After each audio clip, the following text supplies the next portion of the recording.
বদরুদ্দিন আপনি লিখেছেন, একজন গায়ক সম্প্রতি বলেছেন গানের মাধ্যমে উপার্জিত অর্থ হারাম। কারণ যত যাই হোক গান বাজনার টাকা যেটার হারাম হারামি, যেটা হালাল ওইটা হালালই। আমার অটোর বিজনেসের টাকা আমার হালাল, আমি ওই টাকা আমার বাজার সদাই করি। আর মিডিয়ার জগতে টাকা দিয়ে আমি ধরেন বিল্ডিং খিচেই। হারাম খাওয়া উচিত নয় বলে তিনি সেসব দিয়ে খাবার কেনেন না, এগুলো দিয়ে বাড়ি বানিয়েছেন।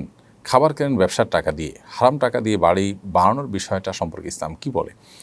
ভাই বদরুদ্দিন, যে গায়ক এটি বলেছেন তিনি সম্ভবত ইসলামের এই নির্দেশনাটা বুঝতে ভুল করেছেন। মূলত হারাম খাওয়া নিষেধ, এর মানে এই নয় যে আক্ষরিক অর্থে শুধু খাওয়া, তার মানে হারাম উপার্জন করাটাই নিষেধ। উপার্জন করে আপনি সেটা দিয়ে বাড়ি কিনলেন, নাকি পোশাক কিনলেন, না খাবার খেলেন, না কি করলেন, সেটা ইস্যু নয়। হারাম উপার্জন করতে আল্লাহ তাআলা আমাদেরকে নিষেধ করেছেন। আর খাওয়া কথাটি মোটা দাগে বোঝানো হয়েছে, এর উদ্দেশ্য শুধুমাত্র আক্ষরিক অর্থে খাওয়াটাই নিষেধ আর বাকি কাজ অনুমোদিত, ব্যাপারটা কিন্তু সেরকম নয়। সৌরভ ইসলাম সাজিদ লিখেছেন, ছোট একটা চাকরি করে বিয়ে করতে চাই, তবে মনের ভিতর নানা রকম দ্বিধাদ্বন্দ্ব আছে, এ বিষয়ে কিছু বলবেন? ভাই সৌরভ ইসলাম সাজিদ, আল্লাহ তাআলা আপনার মনের বাসনা পূরণ করুক, আমরা দোয়া করি, এবং আপনার বিবাহের যে প্রয়োজন সেটা আল্লাহ তাআলা পূরণ করার তৌফিক দান করুন। আমার মনে হয় আপনি কোনো আলেমের সাথে সরাসরি সাক্ষাৎ করে আপনার বিষয়টা সম্পর্কে আপনি জানার চেষ্টা করেন এবং সুরাহা করার চেষ্টা করেন, তাহলে ইনশাআল্লাহ বিদিল্লাহ আশা করা যায় যে আপনি আপনার সমস্যার সমাধান করতে পারবেন। আব্দুল আল কাফি লিখেছেন, দুর্যোগের মুহূর্তকেও অনেকে উদযাপন করে। ঘূর্ণিঝড় রিমালের সময়ও ফেসবুকে অনেকে খিচুড়ি খাওয়ার পোস্ট করেছে। কেউ কেউ তো রিমাল দেখতে কক্সবাজারেই চলে গেছেন। বিষয়টা কীভাবে দেখেন? দেখুন, আমরা খুব ভয়ঙ্কর একটা সময় পার করছি। আমার মনে হয় যে আজকাল যে কোনো বিষয় নিয়ে উৎসব করার বা যে কোনো বিষয়কে উদযাপন করার একটা মানসিকতা আমাদের মধ্যে তৈরি হয়েছে। এটা ভোগবাদ এবং বস্তুবাদ এই সমাজে জেঁকে বসার কারণেই হয়েছে। একজন ঈমানদার তিনি পরকালে বিশ্বাসী হওয়ার কারণে তিনি ভোগবাদে গা ভাসাতে পারেন না, তিনি এই ধরনের উন্মাদনা তিনি করতে পারেন না। দুর্যোগ দুর্বিপাকে, বিশেষ করে ঘূর্ণিঝড়, প্লাবন, তুফান, এই সমস্ত পরিস্থিতিতে, ঝড় বৃষ্টি, এই সমস্ত পরিস্থিতিতে প্রান্তিক জনগোষ্ঠীর মানুষের অনেক কষ্ট হয়। তাদের কথা একজন বিবেকবান মানুষের মাথায় আসবে এবং তাদের জন্য কিছুটা করার চিন্তা করবেন।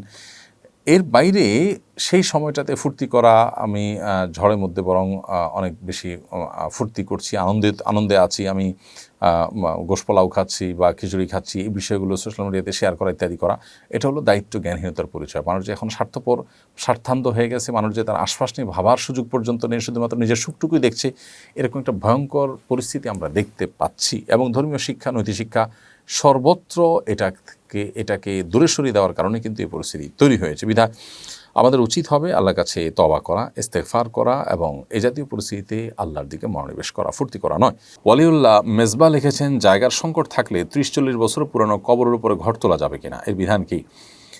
যদি কবরের লাশ মাটির সাথে মিশে যায় এবং বিকল্প কোনো জায়গা না থাকে, কেউ নিরুপায় হয়, তাহলে সেক্ষেত্রে কবরের উপরে রাস্তাঘাট করা বা ঘরবাড়ি করাকে অনেক ওলামা ইকরাম জায়েজ বলেছেন। যদি অনেক ওলামা ইকরাম সেটাকে সর্বাবস্থায় কবরস্থানের পরে কোনো স্থাপনা করাকে মাকরুহ বলেছেন। মামুন বিল্লাহ আপনি লিখেছেন, প্রাকৃতিক দুর্যোগ এলেই কেউ একে আল্লাহর গজব সাব্যস্ত করেন, অথচ এতে অনেক আলেম ওলামাও মারা যান। আসলেই কি এসব আল্লাহর গজব? আমরা এর আগে বিভিন্ন সময় বলেছি যে প্রাকৃতিক দুর্যোগ মানেই আল্লাহর গজব মনে করাটা, এটা আমাদের জ্ঞানের স্বল্পতার কারণে আমরা করে থাকি।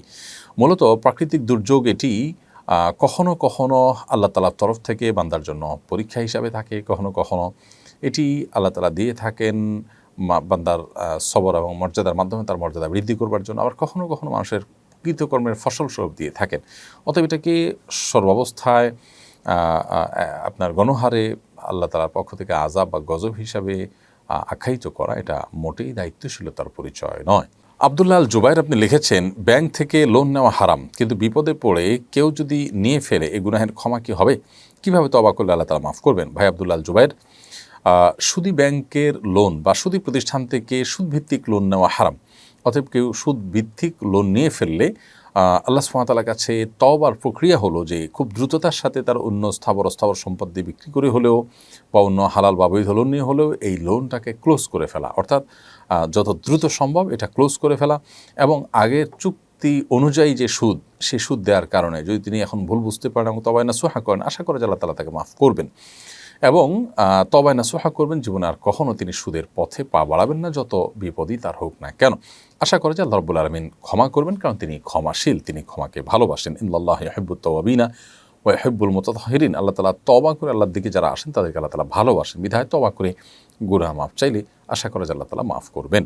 রুবায়েদ আহমদ আপনি লিখেছেন, আমরা জানি সন্তানের বেহেশত মায়ের পায়ের নিচে, আবার এটাও শুনি স্ত্রীর বেহেশত স্বামীর পায়ের নিচে, এটা তো পরস্পর বিরোধী। মহিলাদের বেহেশত একই সঙ্গে স্বামী এবং মায়ের পায়ের নিচে কীভাবে হতে পারে? দেখুন, জান্নাতের ব্যাপারে মায়ের আনুগত্য বাবার আনুগত্যের মধ্যে জান্নাত নিহিত রয়েছে, এই মর্মে বর্ণনা রয়েছে, এবং স্বামীর পায়ের নিচে স্ত্রীর বেহেশত এরকম কোনো বর্ণনা আছে বলে আমার জানা নেই যে স্বামীর পায়ের নিচে স্ত্রীর বেহেশত। বরং সর্বাবস্থায় মা বাবা তাদের আনুগত্যের মধ্যে জান্নাত নিহিত রয়েছে। তবে হ্যাঁ, একজন নারী তিনি বিবাহের পর অবশ্যই তার স্বামীর আনুগত্য করবেন, বৈধ নির্দেশগুলো তিনি মেনে চলবেন, সেটি ভিন্নতর বিষয়।